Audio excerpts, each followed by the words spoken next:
Apa? Assalamualaikum warahmatullahi wabarakatuh. Aduh, lanjut lagi Bang ya. Langsung ngeliat nih udah tahu dong. Ya kita bicara tentang Moto2 nih. Moto2. Persaingan antara Ai Ogura dengan Augusto Fernandes. Betul. Sama-sama A. Sama-sama A. Sama-sama di Moto2. Cuma ada gengsinya nih. Satu dari benua Asia, satu benua Eropa. Nah. Satunya tim Asia, satu lagi tim Eropa. Aduh. Honda, walaupun motornya sama-sama Triumph, ini KTM. tapi nama timnya beda. Iya. Yang satu bawa nama Honda, yang satu bawa nama KTM. Wah.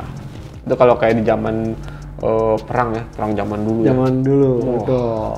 Yang apa kolonial, apa namanya kolonial, woi itu udah bawa panji bendera. Wah, yang satu benderanya bendera merah, yang satu bendera orange. Oranye, betul. Aduh, nggak habis-habisnya kalau ngomongin soal Honda sama KTM. Malah ngebahas Fightnya di mana-mana soalnya kan. Malah ngebahas pabrikannya ya. Padahal kan waktu itu melibatkan dua orang ini, Ai Ogura dan Augusto Fernandes. Itu. Bang, keunggulan Ai Ogura akhirnya sirna setelah ya dirinya terjatuh di tikungan 9 lap terakhir. Aduh, ini apa ya? Padahal udah bagus banget ya. Gemes. Ai Ogura. Seksel tau nggak? Jangan ambil, udah maintenance. cari aman gitu. Itu sampai man nomor apa nggak mungkin kan dari balapan baca bahasa sama maksudnya. Ya udah ambil aman aja, jangan terlalu beresiko. Kalaupun mau ngambil, ya jangan di tikungan patah yang bener-bener itu ya tricky gitu. Mungkin ambil aja di tikungan 12, 13 atau di 14 atau bahkan tikungan terakhir.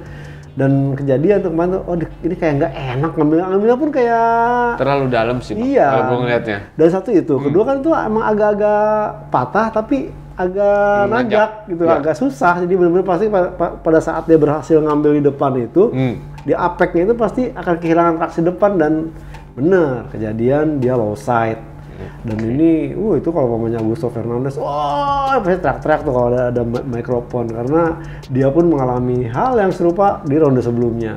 Oke. Nah, Bang, ini kita bicara tentang Ai Ogura dan juga Augusto Fernandes. Ini agak-agak apa ya? Bisa dibilang agak beda dengan kejadian antara Bang Naya dan juga Quartararo. Kalau kita bicara tentang Quartararo, bagus di sesi paruh musim pertama. Betul. Quartararo cemerlang.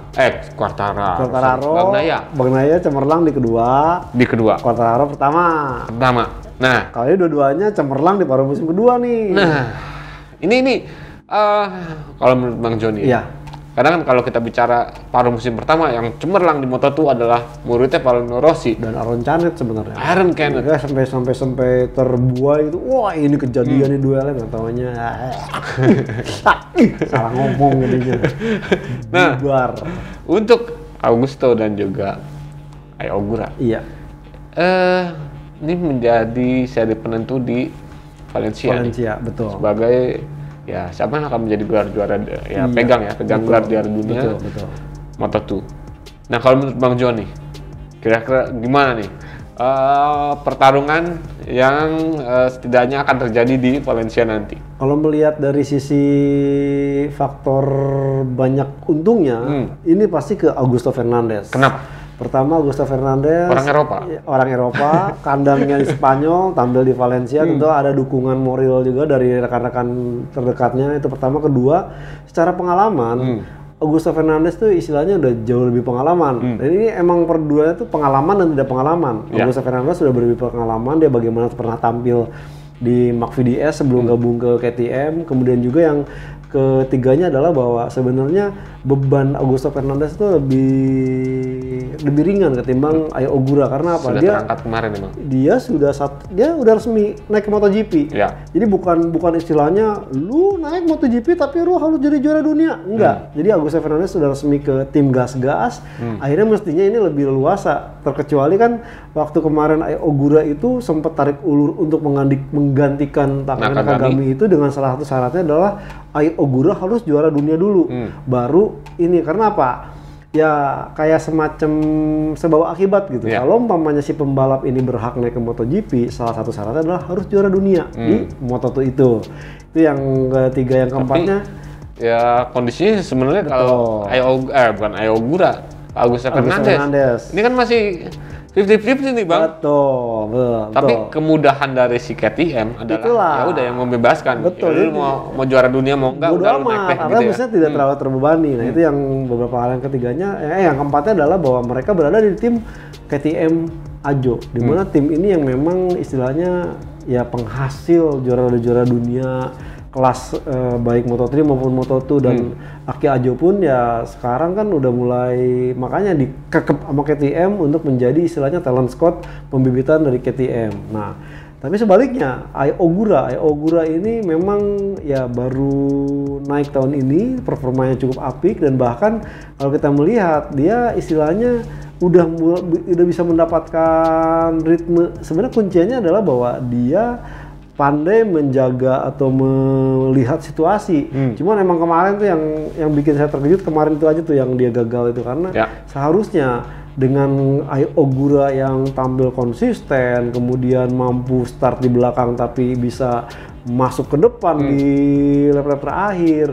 Ini agak sedikit mengejutkan kemarin di Sepang Malaysia. Ini yang saya rasa mungkin mentalnya masih agak perlu diasah lagi. Jadi itu ya yang agak menjadi beban berat adalah seandainya Ai Ogura bisa mengembalikan performanya seperti sebelum di Phillip Island, itu mungkin akan menjadi batu sandungan buat seorang Augusto Fernandes. Nah, tapi seandainya dia kembali belum bisa bangkit dengan kesalahan yang dilakukannya di Malaysia, ini menjadi istilahnya ya kemenangan yang sangat mudah buat Augusto Fernandes karena jaraknya pun agak sedikit cukup lebar ketimbang sebelum-sebelumnya kan. 9,5 poin ya. Ya 9,5 poin ini cukup ya, tinggal finish poin 13 udah kelar. Artinya ya bebannya memang berat di Ai Ogura. Tapi benar Bang, gue ngelihat Ai Ogura nih kemarin di Sepang ini nggak seperti biasanya nih. Betul. Ai Ogura adalah orang yang lu kalau nggak bagus dari awal nggak bagus. Betul. Jarang melakukan kesalahan ya. Kemarin kan dia udah dibilang Sepang dia udah tahu banget. Ya. Udah ATC zamannya. Betul. ATC menang mulu. Podium sama Andi Gilang. Terus kemarin kan pole position juga. Ya.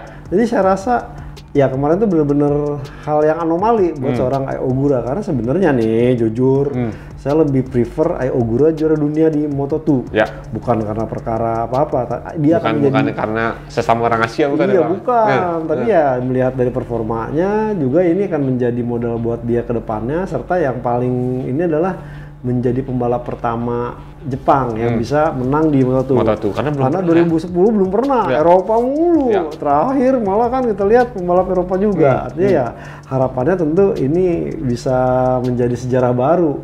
Ada seorang pembalap Asia dari Jepang berhasil juara dunia Moto2.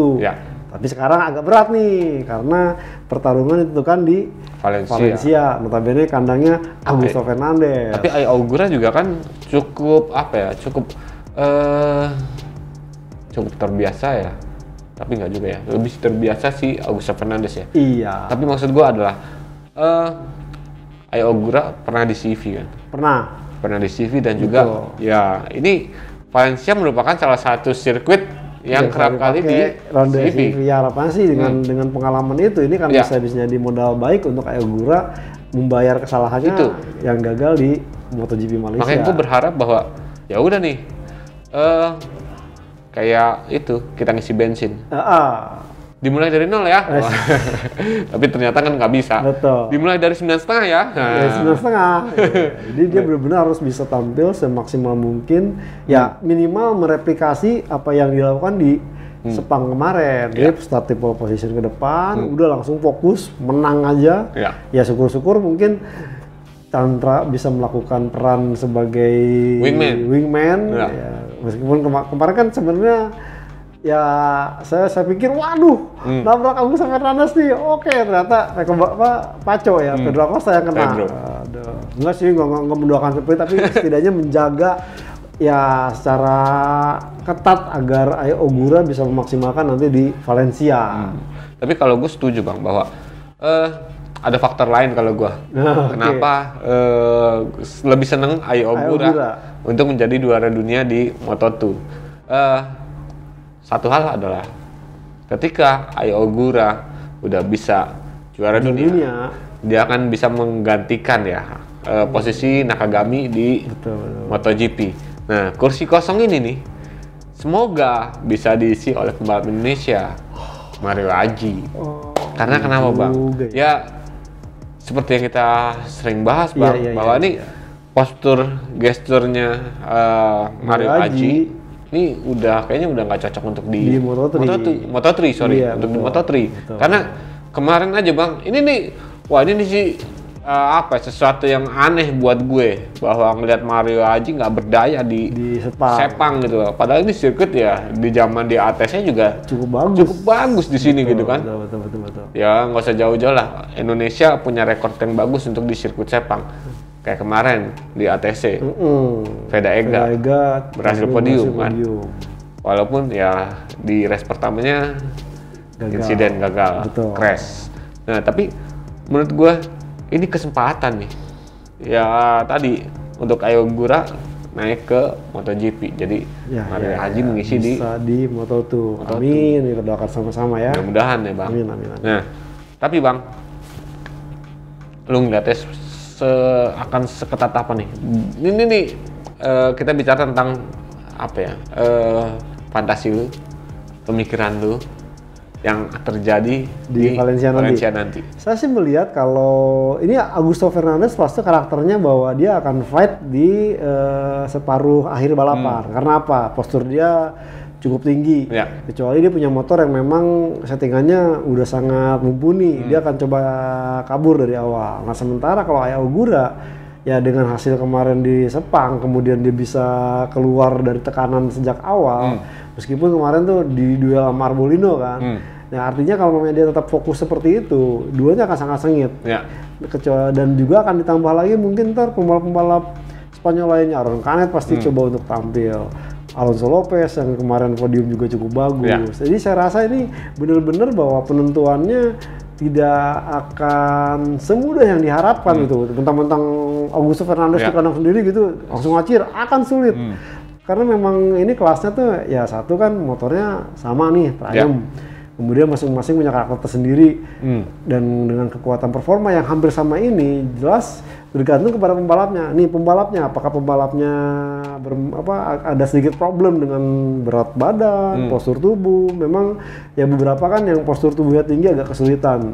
Ya Arbolino mengakui seperti itu, Jack Dixon yang punya postur tubuh juga agak merepotkan.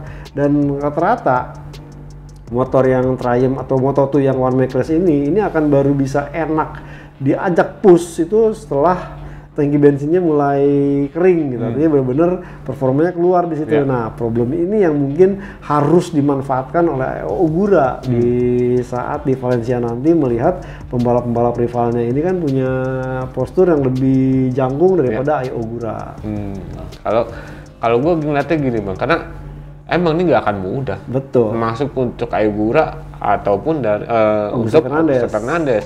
Buktinya kemarin, yaitu di Sepang, Augusto Fernandes lagi bertarung untuk gelar juara dunia. Jack Dixon masih fight gitu. Masih sampai yang maaf, elbow to elbow, body to body, sampai mutung kan dia. Sampai fisik kan. Sampai dilihatin sama Jack Dixon, maafin gue dong, maafin gue udah kayak anak kecil. Tapi tetap aku juga ya juga. Iya. Nah, tapi menurut gue ini akan menjadi seketat itu kalau bagi gue ya Bang.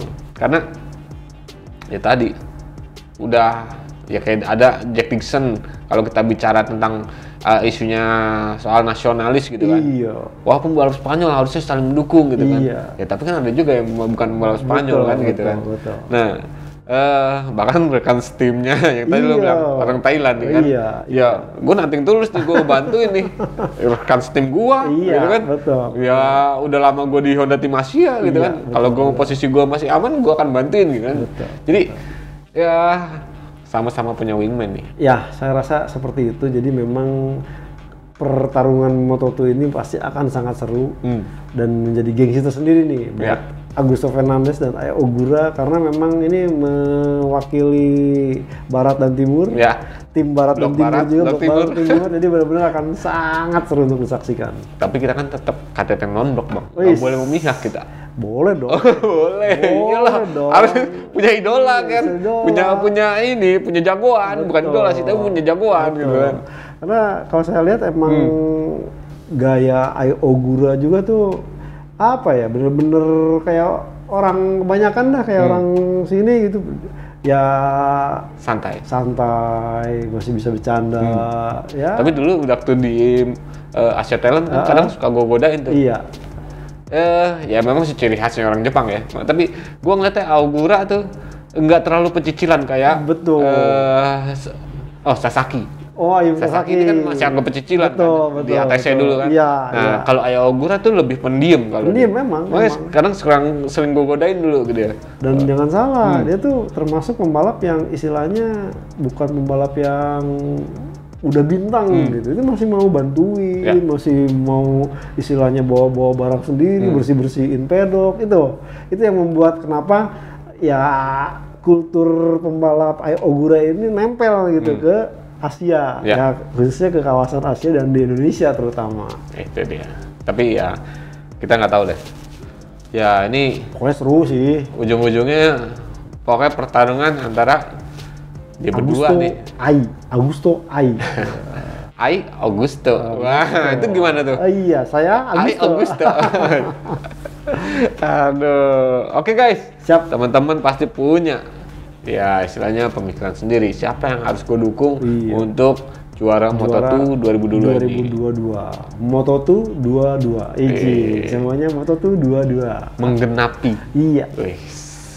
Tapi hasilnya ganjil karena ada angka 0,5-nya itu. Iya. Baik itu 9,5 atau berapa tinggal ditambahin kan. Betul. Gitu. Oke guys, saya Kabudi Arsyah dari Wateres ID dan juga GridAuto.com. Mohon pamit guys. Dan saya Jonny Lono Mulia dari motorplusonline.com turut pamit. Kita ketemu lagi ya. Sampai jumpa. Assalamualaikum. Waalaikumsalam warahmatullahi wabarakatuh.